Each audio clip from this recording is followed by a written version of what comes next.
Hello friends, मैं मीनू आपका स्वागत करती हूँ आपके अपने यूट्यूब चैनल जिसका नाम है आस्क टू मीनू पिपलोदिया। और इस चैनल पर हम डिस्कस करते हैं प्रेगनेंसी और पेरेंटिंग से रिलेटेड प्रॉब्लम्स एंड उनके सोल्यूशन। तो गाइज़, आज का जो हमारा वीडियो है बहुत इंटरेस्टिंग होने वाला है। आज का हमारा टॉपिक रहेगा एक्टोपिक प्रेगनेंसी। और इस वीडियो में हम डिस्कस करेंगे कि एक्टोपिक प्रेगनेंसी क्या होती है, किस तरह होती है, इसके कॉजेज़ क्या क्या रहेंगे और उसका ट्रीटमेंट किस प्रकार रहेगा। तो वीडियो बहुत ही इंटरेस्टिंग होने वाला है। गाइज़, आप सभी लोगों से मेरी रिक्वेस्ट रहेगी, प्लीज़ आप वीडियो को एंड तक ज़रूर देखिएगा। और अगर वीडियो आपको पसंद आता है तो प्लीज़ आप वीडियो को लाइक कीजिए, शेयर कीजिए एंड चैनल को सब्सक्राइब ज़रूर कीजिए ताकि इसी तरह की इन्फॉर्मेटिव वीडियोज़ मैं आप लोगों से शेयर करती रहूँ।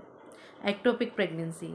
ये एक ऐसी कंडीशन होती है, इसमें जो पेशेंट होती है उसकी जान को बहुत ज़्यादा खतरा होता है। यहाँ बच्चे की बात नहीं कर रहे गाइस, क्योंकि एक्टोपिक प्रेगनेंसी में जो बेबी होता है उसके बचने के चांसेस तो बिल्कुल ना के बराबर होते हैं। बच्चा तो नहीं बच सकता, लेकिन माँ की भी जान को बहुत ज़्यादा खतरा होता है इस कंडीशन में। और अगर बात करें कि इसके कॉजेज़ क्या क्या रहेंगे, ये कैसे होती है, ये क्या होती है, तो गाइस आप सभी जैसा जानते हैं कि जो बेबी होता है ओव्यूलेशन के टाइम पर आपकी जो ओवरी होती है वो ओवरी से एग रिलीज़ होता है और वजाइना के थ्रू जो स्पर्म अंदर जाता है, ये स्पर्म और एग दोनों मिलकर फर्टिलाइज होते हैं फैलोपियन ट्यूब के अंदर। अब जब फैलोपियन ट्यूब के अंदर फर्टिलाइजेशन हो जाता है और बेबी जो है वो बन जाता है, भ्रूण बन जाता है, तो ये जो भ्रूण होता है ये 2 या 3 दिनों तक फैलोपियन ट्यूब के अंदर ही पनपने लगता है। जब ये थोड़ा सा बड़ा होता है तब इसको और ज़्यादा पोषण की ज़रूरत होती है। इसके लिए फैलोपियन ट्यूब का काम होता है कि ये जो बेबी बना है, जो भ्रूण बना है, उसको फैलोपियन ट्यूब पुश करती है अंदर यूट्रस की तरफ, और यूट्रस में जाकर जो भ्रूण है वो इम्प्लांट हो जाता है और उसके बाद जो है बेबी की ग्रोथ होने लगती है। लेकिन समटाइम ऐसा होता है गाइज़ कि जो भ्रूण बना था फैलोपियन ट्यूब में, वो फैलोपियन ट्यूब उसको यूट्रस की तरफ पुश नहीं कर पाती है किसी रीज़न से, और जो भ्रूण है वो फैलोपियन ट्यूब में ही विकसित होने लगता है, पनपने लगता है।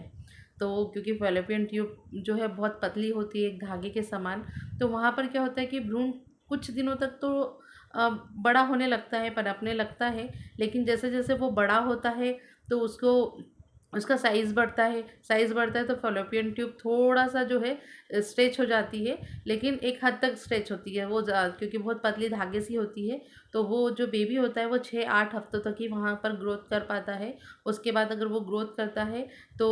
करता है तो फैलोपियन ट्यूब जो है वो स्ट्रेच होती है और उसके कारण फैलोपियन ट्यूब रप्चर हो जाती है। और ऐसी कंडीशन में जो है आपकी फैलोपियन ट्यूब जब रप्चर होती है तो बहुत ज़्यादा ब्लीडिंग होती है, और बहुत ज़्यादा ब्लीडिंग होने के कारण जो ब्लड होता है वो आपके पेट के अंदर इंटरनल पार्ट्स में फैल जाता है, जिससे आपका बीपी भी बहुत ज़्यादा लो हो सकता है और जिससे आपकी जान को खतरा बना हुआ रहता है। तो अब इसके कॉजेज़ क्या होते हैं, किस कारण से फैलोपियन ट्यूब जो भ्रूण है उसको यूट्रस तक पुश नहीं कर पाती है। तो इसके रीज़न्स बहुत सारे हो सकते हैं, जैसे मे बी आपका जो फैलोपियन ट्यूब हो वो उसमें किसी इन्फेक्शन के कारण फैलोपियन ट्यूब जो है उसमें कुछ रुकावटें आ गई हो, या फिर आप जैसे कॉपर टी, या फिर आप कोई पिल्स ले रहे हैं गर्भ निरोधक, तो उसके कारण क्या होता है कि हार्मोनल जो चेंजेस होते हैं तो आपका जो फैलोपियन ट्यूब रहता है वो जो वो एक मतलब उसकी मोटिलिटी कम हो जाती है, उसकी कार्यक्षमता कम हो जाती है, वो बिल्कुल स्लो वर्क करता है या बिल्कुल एक नील वर्क करता है, जिसके कारण क्या होता है वो पुश नहीं कर पाता है और यूट्रस तक भ्रूण पहुंच नहीं पाता है। तो ऐसी कंडीशन में अब आपको क्या करना चाहिए, तो आपको कैसे पता चलेगा कि आपका जो कंसीव हुआ है बेबी वो मतलब यूट्रस में कंसीव ना होकर आपको फैलोपियन ट्यूब में ही प्रेगनेंसी हो गई है, ये आपको जानकारी कैसे लगेगी। तो इसके लिए आपको बहुत एक्टिव रहना पड़ेगा गाइज। जब भी आप पीरियड आपका मिस होता है, पीरियड मिस होने के बाद जैसे ही आप प्रेगनेंसी टेस्ट करते हैं, टेस्ट आपका पॉजिटिव आता है, तो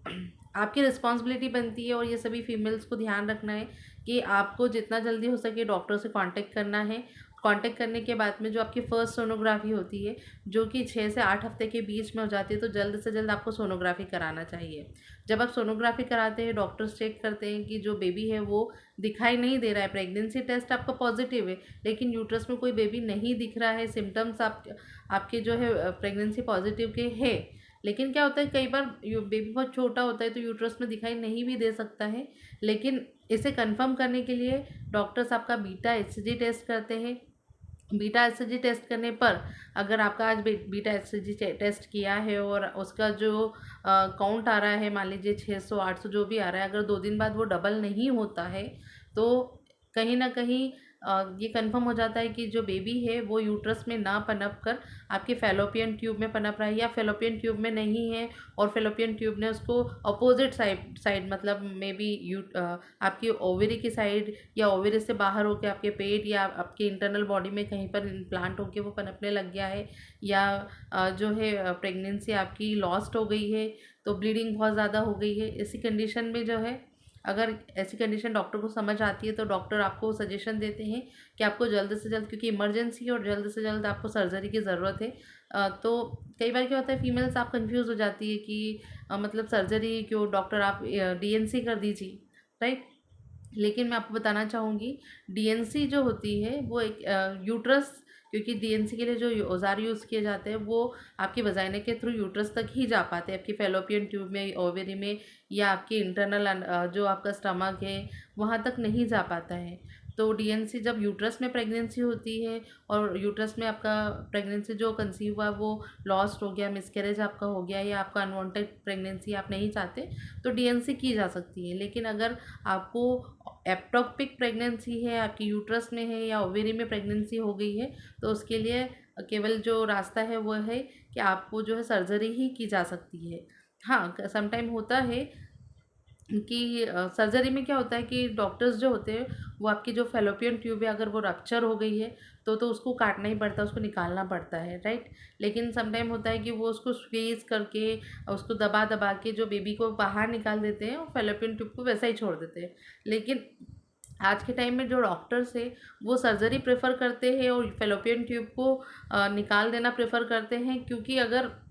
उन्होंने बेबी को निकाल भी दिया और ट्यूब अगर वैसे ही छोड़ दी तो आपको जो है दोबारा से एप्टोपिक प्रेगनेंसी होने के चांसेस बहुत ज़्यादा बढ़ जाते हैं। तो इससे बेटर है, हालांकि आपका ट्यूब अगर एक काट दिया जाएगा और एक ही फेलोपियन ट्यूब बचेगा तो प्रेगनेंसी के जो आपके चांसेस है वो 50% हो जाते हैं। लेकिन क्योंकि अगर वही ट्यूब अगर रहने दी तो एक्टोपिक प्रेगनेंसी आपको अगेन एंड अगेन होती रहेगी, तो ये आपके लिए बहुत ज़्यादा बुरी कंडीशन हो जाएगी। इससे बेटर है कि फेलोपियन ट्यूब को काट दिया जाए, एक फेलोपियन ट्यूब रहेगी, ठीक है, प्रेगनेंसी के चांसेस आधे हो जाएंगे, लेकिन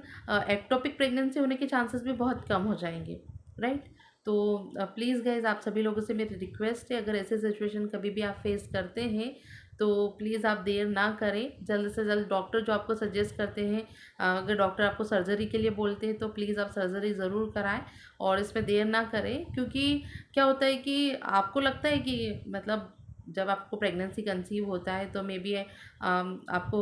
आपका पीरियड मिस हुआ और आपको अगर एप्टोपिक प्रेगनेंसी तो हल्का फुल्का पेन, हल्की फुल्की ब्लीडिंग हो सकती है, लेकिन वो सिर्फ बाहर आपको लगता है हल्की फुल्की है। मैक्सिमम चांसेस में ये रहता है कि जो ब्लीडिंग है वो इंटरनल जो है वो बहुत ज़्यादा हैवी ब्लीडिंग हो जाती है और वो आपको दिखाई नहीं देती, वो डॉक्टर आपको बताते हैं। लेकिन अगर वो हैवी ब्लीडिंग आप इग्नोर कर जाते हैं, बीपी आपका एकदम से बहुत ज़्यादा लो हो जाता है और आपकी जान को खतरा बना रहता है। तो प्लीज़ आप डॉक्टर की सजेशन पे काम करें, ठीक है। और एप्टोपिक प्रेगनेंसी से रिलेटेड अगर आपकी कोई भी क्वेरी है, डाउट है, तो प्लीज़ आप कमेंट बॉक्स में मेंशन करिएगा, मैं ज़रूर रिप्लाई करूँगी। और आइए मिलते हैं एक नए वीडियो में, तब तक आप हेल्दी रहिए, खुश रहिए। Thank you so much guys.